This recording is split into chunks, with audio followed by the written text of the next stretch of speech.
I've got the recipe for the best meditation ever in your life, and I want to talk about it. Hey guys, this is Andy with Mindset Matters More.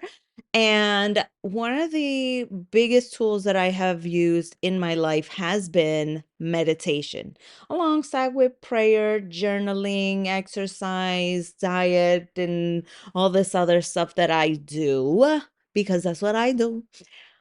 Meditation has been one of the most powerful and transformative tools that I've ever used. Now, let's talk about it. What is meditation? Every time I ask people this question, mm, I get the same answer. It's to shut off the mind.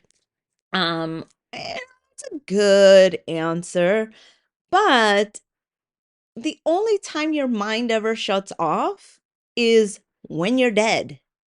So it's not about shutting the mind off. Like, not even when you're sleeping is your mind off. If your mind was off, your body would not be able to fulfill all of the different processes that are happening, like your liver, your heart, like all this stuff. Even though those aren't conscious things, those things all have to do with processes that are going on in your brain, right? So it's not about shutting the brain off. Okay, so what is meditation?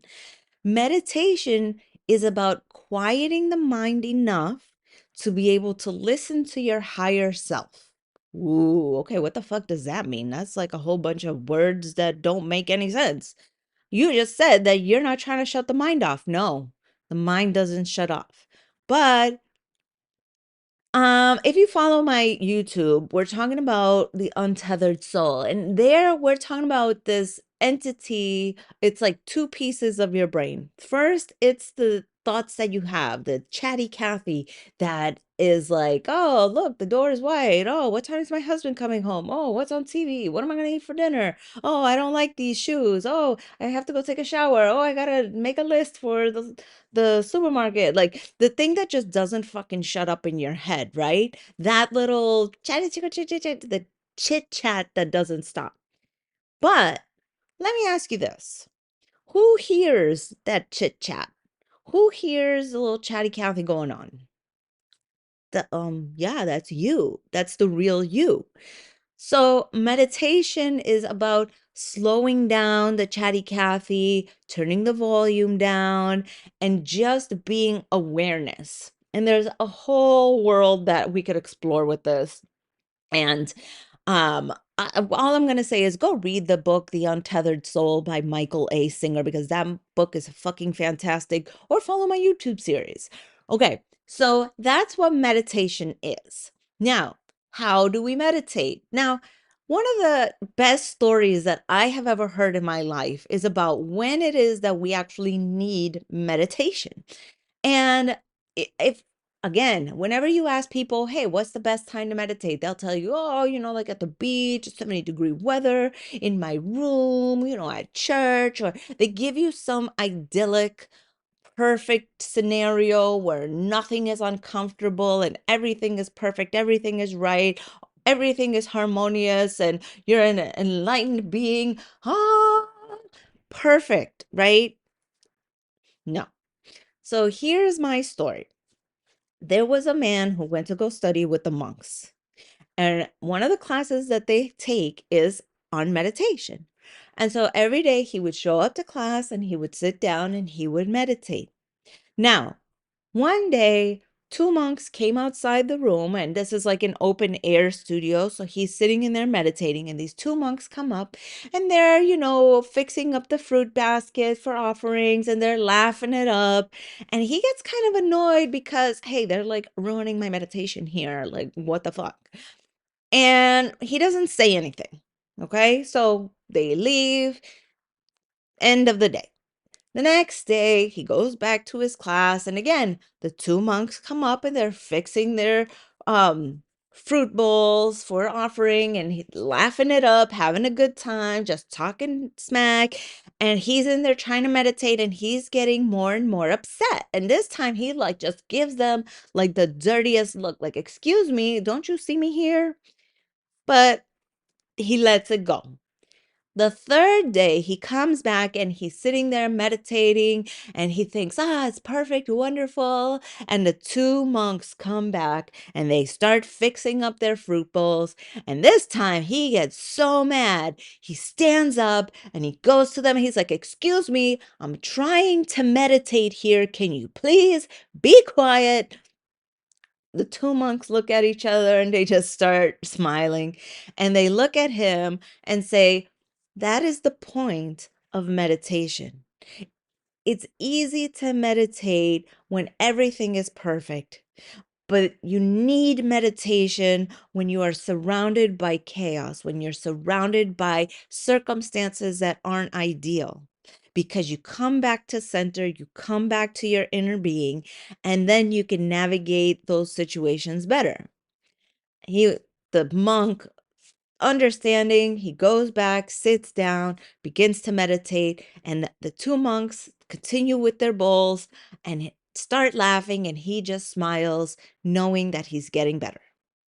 Now, I don't know where the hell I heard this story, but I want to drive the point home.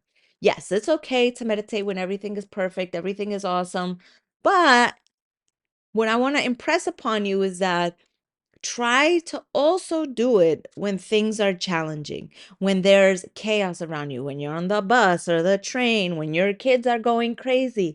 Like, try to incorporate what you learn in the moments of peace and quiet and bring that into when you're feeling like, "Oh my God, everything is falling apart."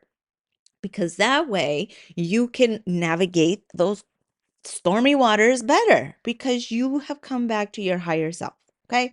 So now we talked about what meditation is. We talked about the best time to meditate. So, how do you actually do it? What's the process? So, I have done thousands and thousands of different kinds of meditations, and really three components make up a good meditation practice. Okay. Number one is getting into the meditative state. Now, there are different ways to do that. You can count down, you can bring your awareness around your body, you can focus on your breath, you can focus on the sounds around you, but it's coming into a meditative state. For me, I like to count down. I like to do a body check, go down from the top of my head to my eyes to my cheeks, chin, neck, upper chest, shoulders, elbows, arms, hands, just go all the way down the body, just bringing my awareness down my body and just starting to focus inward, okay? Then the second piece of that is breath work. Now, once you start to notice your breath, then you start to control your breath. Now, you can do that with counts of 4, counts of 8. Sometimes you hold your breath with the lungs filled. Sometimes you hold your breath with the lungs emptied. In some way, you can control the breath, but we're incorporating oxygen and carbon dioxide into this part. So, first we have awareness and calming of the system. Then we have the breathing. And then the second part of it is a visualization. Now, sometimes people visualize what's going on now with challenges that they have. Sometimes they visualize the future, what they would like. Sometimes they visualize the past. Sometimes they visualize alternate universes, but it's a visualization that can happen. So these three components, where it's getting into the meditative state, incorporating breath work, and doing some sort of visualization, these three components make up about 99% of every single meditation that I have ever done. Now, it depends. Do you want to lay down? Do you want to sit? Do you want to walk? Do you want to do it at home? Do you want to do it at work? Do you want to do it here? Do you want to do it? Like, there's moving meditations. There's a whole bunch of different ways to do that. And like the specifics are different. Like, do you have candles? Do you have aromatherapy? Are you doing it in water? Are you doing it naked? Or like whatever the fuck it is. Like, those little details are what create different systems. But the three components are getting into the meditative state, breathing, and visualization in some capacity. Now, those three things together, you can create millions of different combinations of meditations.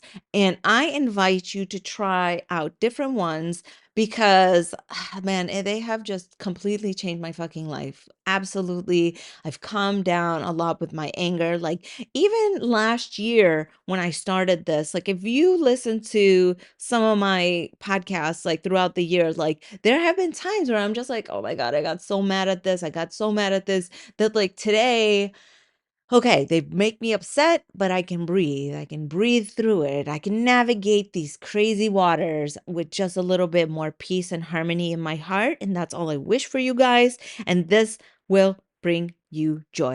All right, guys, that's it for me today. I love you. Bye.